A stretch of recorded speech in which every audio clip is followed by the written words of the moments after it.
ಈ ಸ್ಕೂಲ್ ಹುಡುಗರು ನನ್ನ ನೋಡಿ ಎದ್ರಕೊಂಡು ಹೊಡೋಗ್ತಾ ಇದ್ರು. ಯಾಕೆ ಅಂತ ಗೊತ್ತಾ? ಈ ವಿಡಿಯೋನ ಪೂರ್ತಿ ನೋಡಿ. ಇವತ್ ಬೆಳಿಗ್ಗೆ 5 ಗಂಟೆಗೆ ಎದ್ದೆ, ಯಾಕಂದ್ರೆ ನಮ್ಮ ಮಾಡು ಮರಿನ ಆಗ್ತಾ ಇತ್ತು. ಆದ್ರೆ ಮರಿ ಹೊಟ್ಟೆ ಒಳಗೆ ಸತ್ತೋಗಿತ್ತು. ಅಯ್ಯೋ ದೇವರೇ, ನೀನು ಇದ್ದರೆ ಇಂಥ ಜನ್ಮ ಪಾಪಿಗೂ ಕೊಡಬೇಡ. ಹಣೆ ಬರ ಬೆಳಿಗ್ಗೆ ಆದ್ರೆ ಸಾಕು ನಮ್ಮ ಹಳ್ಳಿ ದಿನಚರಿ ಶುರುವಾಗೋಗುತ್ತೆ. ಪ್ರತಿನಿತ್ಯ ನಮ್ಗೆ ಈ ಕೆಲಸ ಇದ್ದಿದ್ದೆ. ಹಾಲ್ನ ಕರೆದು ಡೈರಿಗೆ ತಂದು ಹಾಕ್ಬಿಟ್ಟು ನಾನು ಹೊಲ್ ಕಡೆ ಹೊಲ್ಟೆ. ಯಾಕಂದ್ರೆ ಹುಲ್ನ ಕುಯ್ಕ ಬರ್ಬೇಕಾಗಿತ್ತು. ಅದಕ್ಕೆ ಹುಲ್ನ ಕುಯ್ಕ ಒಂದು ಮನೆಗೆ ತಂದು ಕೂಡ ಹಾಕಾಯ್ತು. ಇಂಥ ಜನ ಎಲ್ಲಿ ಸಿಗ್ತಾರೆ ನಿಮ್ಗೆ? ಹೊಡಿರಿ ಚಪ್ಪಾಳೆ, ಹೊಡಿರಿ. ನಮ್ಮಾರ್ದು ಸತ್ಯ ಬಿದ್ದಿಲ್ಲ ಅಂತ ಡಾಕ್ಟರ್ ಬರ್ಕೊಟ್ಟು ಟಾನಿಕ್ ತಗೊಂಡೋಣ ಅಂತ ದುರ್ಗಕ್ಕೆ ಬಂದೆ. ದುರ್ಗಕ್ಕೆ ಬಂದು ಮೆಡಿಕಲ್ ಸ್ಟೋರ್ ಅಲ್ಲಿ ಟಾನಿಕ್ ನ ತಗೊಂಡು ನಾನು ಊರ್ ಕಡೆ ಹೊಲ್ಟೆ.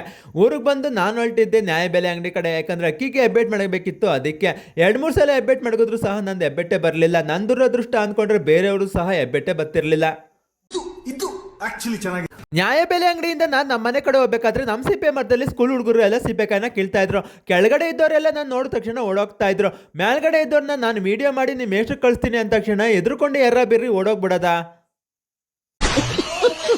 ಮತ್ತೆ ನಾನು ತೋಟದ ಹತ್ರ ಬಂದೆ. ಯಾಕಂದ್ರೆ ಮಾವಿನ ಸಸಿ ಬುಡನ್ನ ಆಗಿಬೇಕಾಗಿತ್ತು. ಅದಕ್ಕೆ ಮಾವಿನ ಸಸಿ ಬುಡನೆಲ್ಲ ಆಗದ್ಬಿಟ್ಟು ನಾನು ಮನೆ ಕಡೆ ಹೊಲ್ಟೆ. ಈ ವಿಡಿಯೋನಾದ್ರೆ ನಿಮ್ಗೆ ಇಷ್ಟ ಆಗಿದ್ರೆ ಲೈಕ್ ಕೊಡಿ, ತುಂಬಾ ಇಷ್ಟ ಆಗಿದ್ರೆ ಫಾಲೋ ಮಾಡಿ ಅಂತ ಹೇಳ್ತಾ ಸಿಗುವ ಮತ್ತೆ ಧನ್ಯವಾದಗಳು. ಅನ್ನ ಕೊಡುವ